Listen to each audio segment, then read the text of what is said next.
The Books Podcast, presented by Tim Hague. Welcome to the Books Podcast. I'm Tim Hague. Before we start, let me remind you of our rather splendid back catalogue of author interviews, all still available, including Howard Jacobson, Martin Amis, Joanne Harris, lots more. Subscribe now on your favourite podcast player, and it's free, oh yes. Oh, and please tell your friends. In this episode, we're delighted to be talking to Jerry Brotton. The word for a compass in China is the thing that points south. The east is, I believe, the first real direction that people understand because it's where the sun rises. Geomagnetically, there is a sort of North Pole, but it moves around. And then actually there's true north and then there's magnetic north. They're two different things. I ask you, gentlemen of the jury, is this the kind of book you'd like your wives and servants to read? Jerry Brotton had a big and deserved success with his earlier book, History of the World in 12 Maps, and he's back now with 4 Points of the Compass, the unexpected history of direction. Jerry, thank you for joining us on Books Podcast. Pleasure. So, 4 Points of the Compass, good title.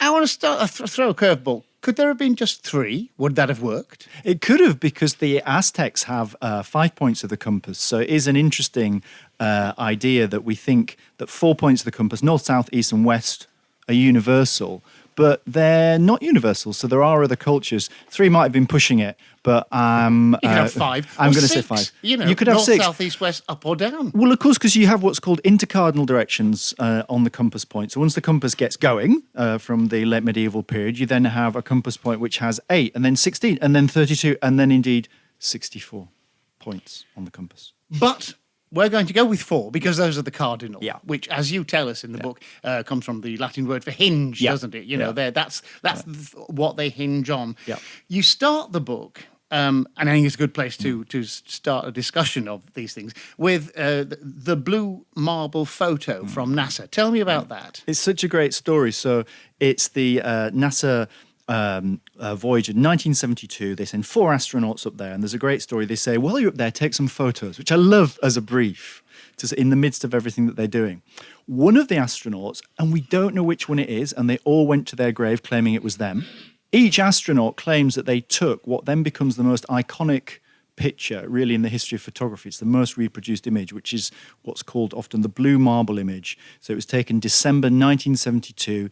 It was a whole Earth image, the first time the whole Earth had been captured. It's not the Earthrise image from the moon. That's another image, but this was from deep space, but showing the beautiful blue marble of the world. NASA got it, was been back, and they looked at it and they went, hang on, the South Pole is at the top and the North Pole is at the bottom. So amazingly, I discovered that they flipped the image to show north at the top and south at the bottom. And they did that in 1972 because we are now so hardwired to see maps that have north at the top, south at the bottom.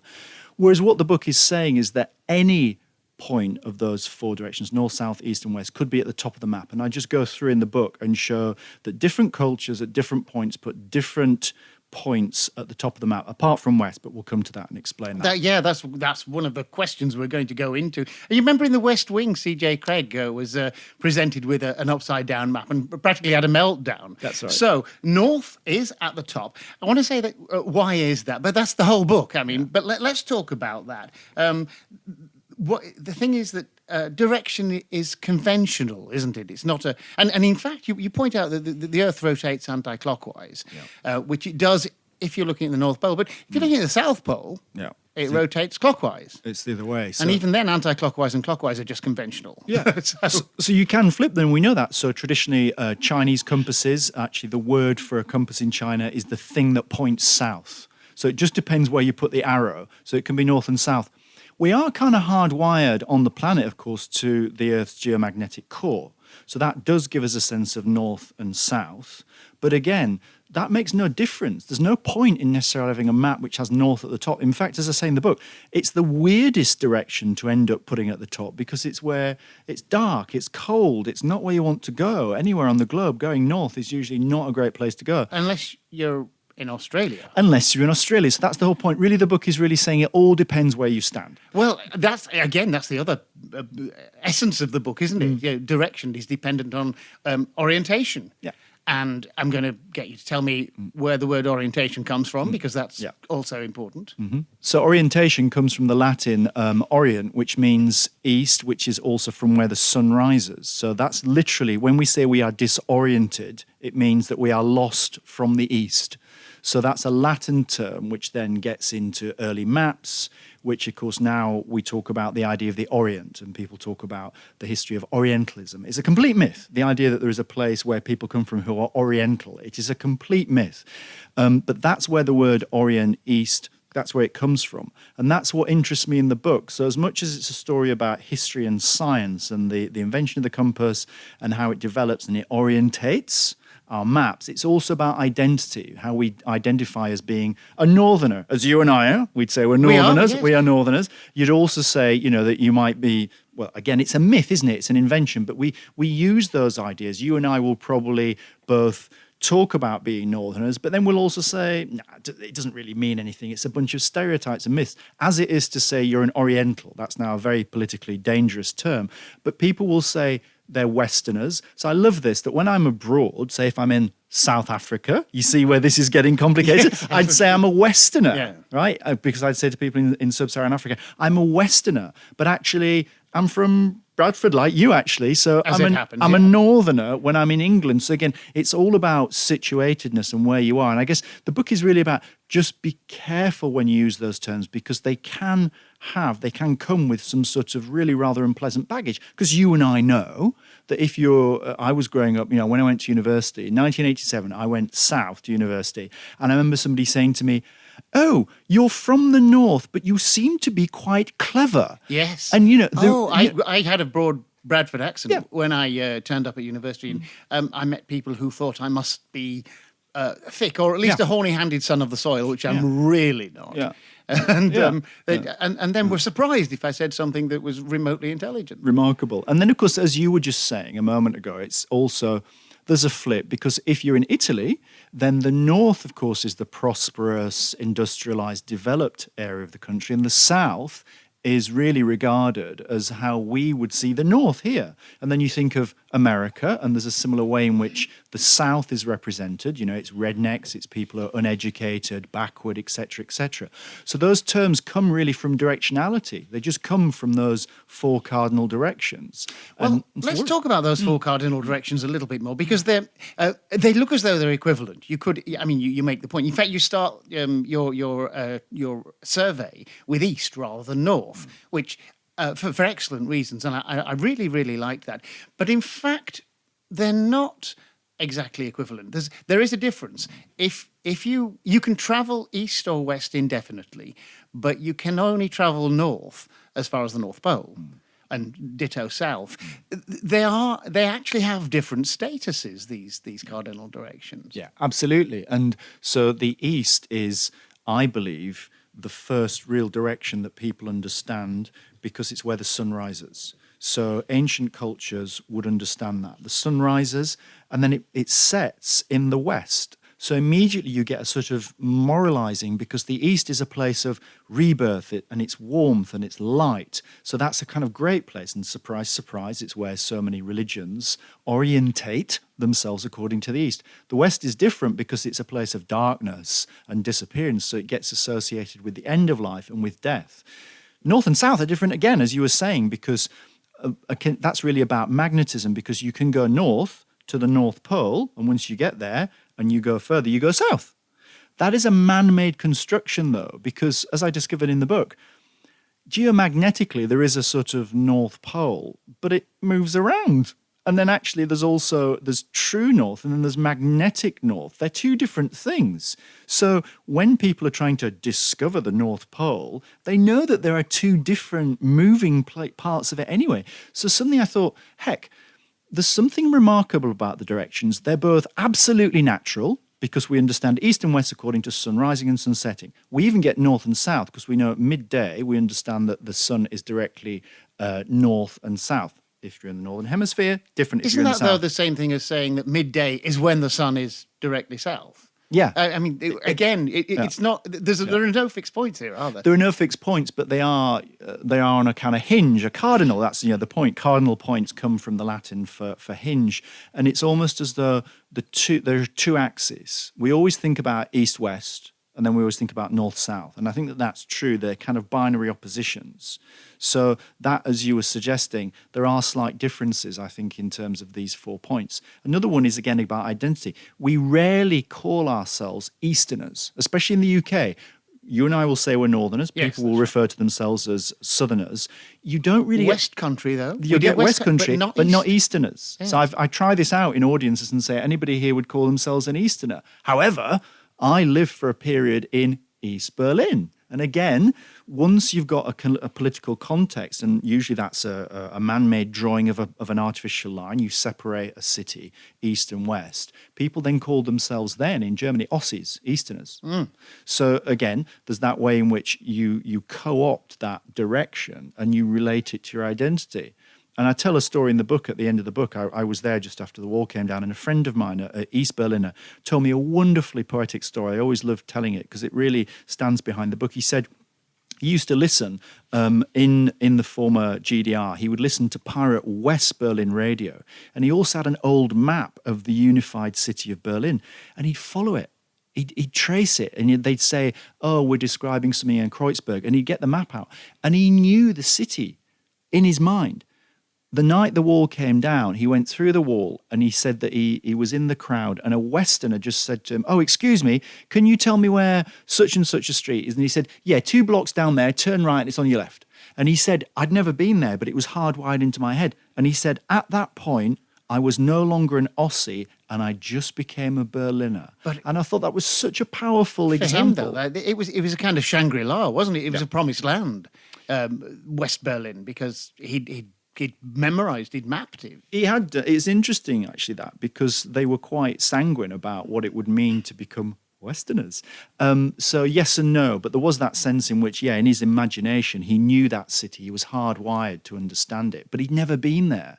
And the map allowed him to travel in that way, and then suddenly change his identity from being somebody who was an Easterner to then just being a Berliner. I thought that was kind of wonderful. And I feel that myself, have I become in some ways Southern, and what does that mean? So these ideas about just looking, I often say I refuse to be identified with a magnetic point on a compass.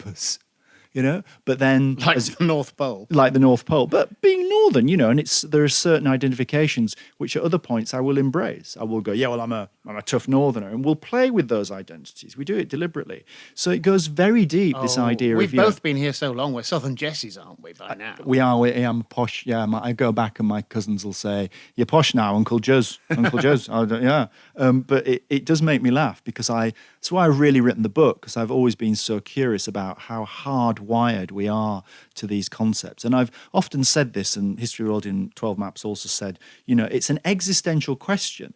To ask who we are, we often ask where we are. First thing that you do with those online maps, what do? You don't go and look at somewhere that you want to go. You find where you have come from. You put yourself at the centre of the map. But this is one of the themes of your books, isn't it? That maps and directions at some point, and I want to ask you, what was that point? They switched from being a direction from which things came, winds or traders or something, and it switched to being a direction in which you might go. Yeah. When did that happen? And what was the significance of that? I sort of was actually such a great question, because I was really thinking that through as I was writing the book.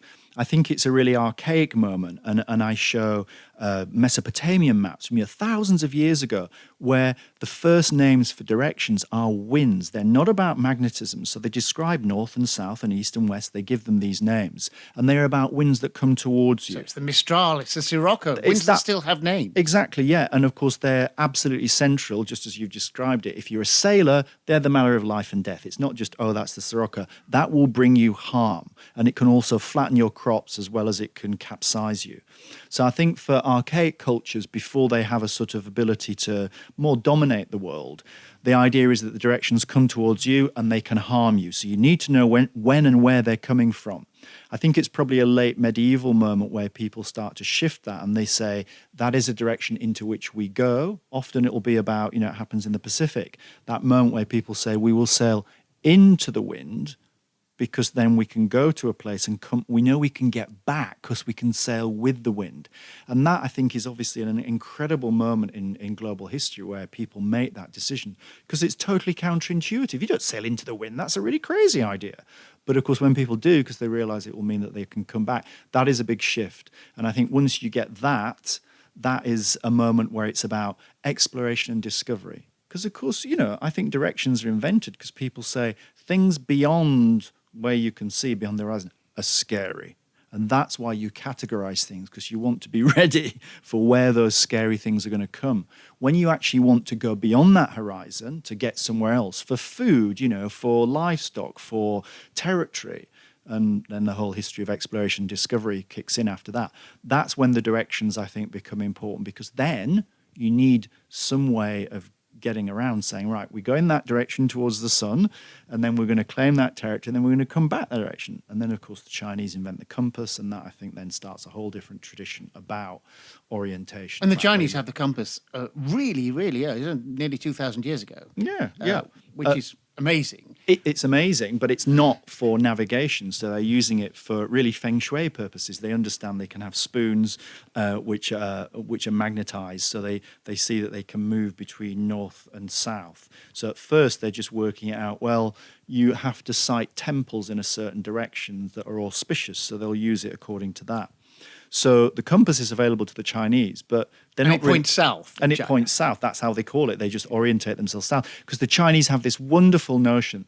They are actually oriented with north to south. But in Chinese, in Mandarin, south is where the emperor looks down, south. Subjects look up, north. They're actually synonyms. And we often find that words for up and down, or back to front, or left and right, are all synonyms in languages for north, south, east and west. Often your body is crucial. Up, down, back, front, north, south, east, west. So the Chinese do this, and that's why Chinese maps, amazingly, the front cover of the book has a Chinese map, which is oriented with north at the top, even in the early 17th century, but not because they've been influenced by Western maps, but it is because of imperial ideology. The emperor looks down south, and that's where nice warming winds come from. Subjects have to look up north to the emperor because it's quite cold and chilly up there. That's how they orientate themselves. Fascinating. Islamic culture does it completely differently. Early Islamic maps are oriented with south at the top. So if you look at an early 9th, 10th, 11th century Islamic world map, south is at the top, so sub-Saharan Africa. And that's because all the communities that first convert to Islam in those early few decades are all due north of Mecca. So they understand themselves. So that's the axis. Yeah, that's the axis. They're mainly sort of north of Mecca as Muhammad sort of expands the empire in those early days. So it's a later moment with what's called Qibla, which is understanding that you're trying to pray towards Mecca, which, of course, if you're in the Western world, is Eastern, but not if you're in Hong Kong. So again, Qibla is not necessarily always about looking east and praying eastwards. It is, but only depending on where you are. Situatedness is everything. So again, if you are in Australia, your Qibla direction is very, very different. Effectively, it's kind of northwest. So that's really, really important for the way in which different traditions will put different directions on top. Christianity, medieval Christian maps have east at the top. And that's because, of course, in the Old Testament, Genesis says that the world is created in the east. So you have these... Eden, the Garden of Eden is in the east. East of Eden. Godlike. Yeah, in fact, but here's the thing. The Garden of Eden, yes, is in the east. But when Adam and Eve are expelled, they're sent east. They're sent east so of Eden. It's not solely the direction of paradise. It's also the direction of what the world as we know it. Again, this is what your book tells us. Every direction can mean contradictory things. Yeah, and often can mean exactly the opposite. That's very confusing, and it started throwing me consistently because, as you've just described, the East is the place of paradise, but it's also the place of expulsion. And you try and follow this in Old Testament. I did searches throughout the Old Testament for all the different cardinal directions, and you start to find some sort of consistency, and then something that throws you because it tends to be the opposite. And of course, that's kind of how language works in a way. So you don't understand black without an understanding of its opposite, white. You don't understand civilization without saying, well, what is its opposite? Barbarism. And there's something similar I felt. We could get very philosophical. Wittgenstein talks about language games. It depends on what's the context. When I say to you, if I say north to you, if we're standing in Bradford, we're saying it is our identity. North is a cultural identity. If you and I are in a boat in the Mediterranean and I say, Tim, north, that means we need to go flipping north because otherwise we might die. So then it's a directional issue. So it all depends on the language game that you're playing and where you are at a certain moment. So language is really central, I think, to these 4 points of the compass. So it's funny because 4 points of the compass, yeah, the title's okay, but it suggests it's a bit more of a science book, and actually it's much more it's history than that. and culture Yeah. and all of those things. But it brings us back to because we've given the impression that all of these things are. Well, we've said situational. We've almost given the impression they're arbitrary, but they're not, because you do need to find ways. And so what were the ways to begin with? What were the ways in which people actually determined, for instance, what was north? I mean, east is west is easy because the sun rises and sinks. But north and south, how did they figure those initially? So this, again, that's a spatial thing, isn't it? But then it becomes a temporal issue about time, because then you understand the passing of time, because at midday, then you're thinking that the sun is directly south above you in the northern hemisphere, or north in the southern hemisphere. So I think, and I say in the book, that I think north and south comes subsequent to east and west, and also because north, there's another way in which you can understand north, and even before magnetism, which is the North Pole, the stars. So the Greeks then start working on astronomy to start to understand orientation and particularly navigation. It's the Greeks and Ptolemy, 150 AD, sitting there in Alexandria. He's a Hellenic map maker and astronomer, and I think that he starts really a tradition that says, north you can understand according to the stars, and he sets his maps, and he says that you draw a map according to that. So I think that that's a really important moment for why north, there's a more complex version of that story, but why north starts to become the prime direction in Western maps. Let's say European maps. Yeah. Let's say European maps. So I think that that's what happens. East-west first, then north-south. And then once you've got that, you start to make these more complex, different versions, these intercardinal points. And so once you've got that, you've got a method for navigation. But that's really late. I mean, the other thing I say in the book is, and I love history in the sense that I read all this, about the history of the compass. The Chinese discovered it, over 3,000 years ago, and then it disappears. And then suddenly, in the 13th century, European maps of the Mediterranean are using compass roses, and you go, why? How?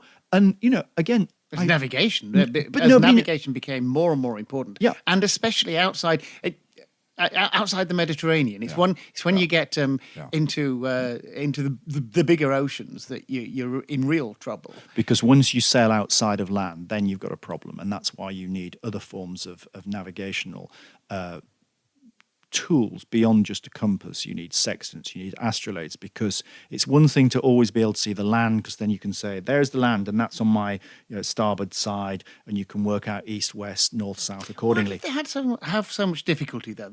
You've got compasses. You've got if you're facing east and you know which direction that is, it's on your left. You've got the pole star, and yet they made quite heavy weather of establishing, of establishing, in this case, the North Pole, and by definition, also the South. Because they can't. Well, the problem is that you need a map, and this is why the great hero of the book is probably a Flemish mapmaker called Jared Mercator in 1569. He sort of solves the problem of how you stop making such heavy weather as you have quite rightly described it, because he says the problem is the Earth, of course, is a sphere, and everybody up to this point has understood this. The Greeks have understood this, but if you're trying to draw a straight line of bearing from, say, Plymouth to Cuba, you are drawing a line on a map which is straight. That line is actually, in reality, curved because it's on a globe. So how do you create a flat map that doesn't mean you have to keep, and I do this when I sail with my father-in-law in the Mediterranean, you have to keep correcting, a little bit at a time, because you're not drawing a straight line across a curved surface. So Mercator says, here's the thing, we can do this by distorting the latitudes, north and south. They get more and more distorted. But between east and west, they're quite accurate. And that allows him, and he says, this is how you do it. You can draw straight lines of bearing because it alters that curved line out into a straight line. The problem that he leaves you with, because he says this is a map from navigation, and it becomes the famous Mercator projection. It's the one that everybody thinks of. It's the one everybody's got on the wall. Yeah, and everybody's using it in the 18th and 19th century and still is used online on online maps today. But he says, look, there's a problem with it because it's going to lead you to maximal distortion at the North and South poles. This is the great bit in the book. I say the reason that the triumph for the North is because of Mercator's projection, and he does it because he says, nobody wants to go to the North Pole because it's really icy, and it's all about east and west. So again, it's the two axes, north, south, east, and west, are related to each other. While we've got there, I did not know the story about Robert Peary, but I loved the story about. Can we have that? Robert Peary is your classic craggy American explorer, and he claims that he's the first person to get to the North Pole. He travels there repeatedly. Finally, he goes with a guy called Matt Henson, who is an African-American guy who basically runs his campaign. And he goes with Henson repeatedly to try and get to the North Pole. He is competing with another guy called Cook, and it's this big sort of thing throughout the 19-teens. It's like, who's going to get there first? And he finally gets there at a point where he's just about to claim it, and he says to Henson, I'm absolutely knackered. You go on ahead, mate, and see what you get. Henson then says, I calculate that I am the first person to get to the North Pole. And it is absolutely extraordinary. So a black man gets to the North Pole, and the white dude he leaves behind then is absolutely furious with him and says, no, and he wipes Henson out of history. Peary claims that he's got there first. It's clearly not true. We've looked at the history about this. It's now understood that Henson, whatever orientation and direction he gets to, he believes that he gets there first. So the Henson story is pretty extraordinary because it's a whole different way of thinking about the North Pole. How would they have known they were actually at the North Pole 100 years ago? Nowadays, we just use sat-nav. And they didn't, so they were trying to work out their orientation, again, using scientific instruments, and they weren't really clear. So still, there's a discussion. Peary comes back, and he claims that he's found the North Pole, but nobody's actually sure quite where it is anyway. But of course, it doesn't look like anything because it's an invention in a way. Has anybody actually put a physical marker now on what would be the exact North Pole? Well, no, because it keeps floating. It literally is a floater. It moves around, so everybody reassesses where it is. So everybody who says, okay, provisionally, we've calculated this is where we are. This is now how everybody would agree at this point in time, on this day in December 2024, this is where we would understand true north to be. But we know it moves and it shifts. It's such a wonderful... So true north moves around? Absolutely, yeah. True north and magnetic very north. unhelpful of it. It's extremely... We know the magnetic north It's does. extremely annoying. It's extremely difficult. And again, I just discovered this and thought, what a great metaphor for the problem about the 4 points of the compass. There is no such thing. That term, the North Pole, it's a classical Greek idea that there is a pole running right through the entire universe because, of course, they have a geocentric vision of the universe, that the Earth is at the center of everything. So they say there's a big celestial pole that runs right through the universe. So we use that term. In people's heads, they think about, the North Pole, the South Pole, but they are, in effect, they're provisional, they move around, they're not in one place at the same time. Maybe a sort of metaphor for our own sort of modern moment, that it's so contingent on everything else. Everything moves around everything else. We have to talk a little bit about the West. The way your book's structured is we have an introductory essay and then an essay each on East, South, North and West. You don't even go around the compass in a conventional way. And there's a reason for that. Nobody has ever put the West at the top of the map. There are no pre-modern Well, you found societies. one. There's a slightly just sort of mischievous one. But Yeah. one of the first maps that show Columbus's discovery, in quote marks, of the Americas, the first European to get there since the Vikings. And one of the people who draws a map actually seems to orientate that map with west at the top, because there's the idea that that is where the European voyage of the discovery manifest is. destiny. The manifest destiny, absolutely. The frontier. Yeah. And that map, ironically, is always put on its side. But if you look at the writing on the map, it should have west at the top. So, and slightly jokingly, mischievously, I say that's the Ernie map. But otherwise, all cultures, of course, see west as a place of sunset, decline, darkness, and therefore a metaphor for death. Well, they do and they don't, because we said earlier on that there are always contradictions. It's also your Avalons, it's your magical isles, it's these mythical places. Brazil, of course, was an imagined island until they got to South America. So, oh, that's it then. But all of these.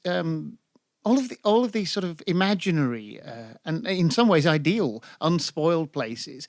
I wondered if that was not because there's just so much sea. When you're looking from Europe, you can see land going all over there. You can see across the Mediterranean to Africa. But when you get to the western coast of Europe, it's sea for a long, long time, which. I mean, and of course, it's the place of death, isn't it? That's where people go when they die. But is that the reason then? It's partly, it's the in Arabic culture, it's the dark sea, it's the dark ocean. There's a sense in which people go out there and they just don't come back. But I think you're right. It captures this ambivalence that it cuts both ways. So therefore, it's a place of death. It's a place of rebirth. It's where you go and you will not come back from that. Your ship will sail into the darkness, and that will be it. So there is a sense in which it cuts both ways. And yes, might it be a place of rebirth? And you mentioned that phrase, manifest destiny. So the early white European settlers in America have this idea that you keep pushing westwards. It's your manifest destiny. You'll just keep going west, west, west, west, west, really until you reach the Pacific. That's bad news for the indigenous community. And it really is that the rhetoric of manifest destiny has its own really nasty imperial tradition of ethnic cleansing. But it seems to me no surprise, therefore, that we talk about the decline of the West, the death of the West. And actually, that's a concept which is there from when the geopolitical idea of the West emerges in the late 19th century. People start talking about the West. They immediately call out the fact that it's somehow in decay and it's declining. And that seems to me just a brilliant sort of manifestation of this idea, because it is about death, decay, disappearance, darkness. So they're drawing on that idea.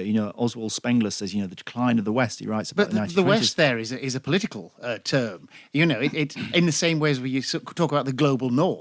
Which includes Australia and the global South, which might include So they've become a different entity now. They're no longer directions; they're concepts. And I think that that's very true, because people aren't using maps. They're not using compasses. They're using their phones.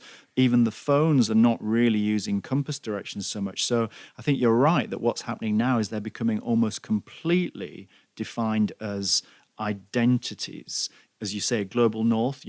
When you and I were growing up, we talked about the third world. Now we talk about the global South has replaced that kind of concept, and the North rich, the global North rich. And then, as you say, East and West, again, are very much political, global identities. And I think that that's what's happening. I say in the bit in the book that the compass is becoming residual, but the terms are still being used for directions, equal the compass identities. is becoming. That's where you end up. Is that now, as you said, when we use our phones, it's no longer a question of direction. It's a question of where that blue dot is that represents you, and you've put in your direction. And then the phone reorients and points you in that. It's no longer a directional thing. It's all about where you're standing. Which is kind of really where we started, this idea that I now say there's a sort of fifth direction. So we have north, south, east and west. My own kids, I go into schools where my kids go, and they have trouble understanding those directions. And so now I think that's because our phones are sort of driving us around the blue dot. And I don't want to be too downbeat, but I make the point that we've gone from where we began in this conversation talking about the blue marble image, that beautiful image from 1972, the NASA image, which kickstarted the environmental movement, made us look at that and go, wow, we've got to look after that planet because it's really special and beautiful and extraordinary. And we've gone from the blue marble to the blue dot. So rather than looking up and outwards as that whole Earth image made us do, we look downwards and we think inwards, because we're all about following that blue dot. We're literally bumping into each other. Our kids are going to be stuck if the system ever fails. And they're going to be stuck, exactly. And I think that's the problem, because then I want to say, well, we've always had those ways of navigating. So a compass or a map, a paper map, but they're slightly different. They're about, you move back and forth between using them and thinking about the environment around you. I don't think we do as much with the phone, and I'm guilty of it as well. So I think it's a real problem, but they're only as good as, the battery and the tech. And that's one of the worries about it. Google say this, we're the last generation that will know what it'll mean to be lost. That's a bit scary. That is worrying. I think it's because we know it's really hard, and you go into schools and you say that to kids and they go, well, I don't want to be lost. But you and I will know over life, one of life's lessons is it is about getting existentially or navigationally lost, in relationships, in travel, in wherever you might be, going to the nearest Chinese restaurant. Discovery comes from that. You don't seek out to be lost, but nevertheless, it does lead you to life experiences. So I think it's a problem that is a big shift. People talk about the death of maps, the death of cartography. And I think that this book is slightly sort of saying, we are now in a different world where everything has become quite virtual. And even our fear of the sort of biophobia, fear of the outside world, because we're so stuck with our phones. There is something on every page of this book that I noted down. I want to remember that for dinner parties, obviously. Loved it to bits. Jerry, thank you very much. Tim, thank you for having me. It's been a real pleasure. Well, that's Jerry Brotton, 4 Points of the Compass, published by Alan Lane at £20. If you have enjoyed this interview, please subscribe now on your favourite podcast player to be notified of upcoming episodes. And by the way, subscribing is free. That was the Books Podcast, presented by Tim Haig. Email Tim on tim@bookspodcast.com, Twitter @bookspodcast, and Facebook @bookspodcasttim.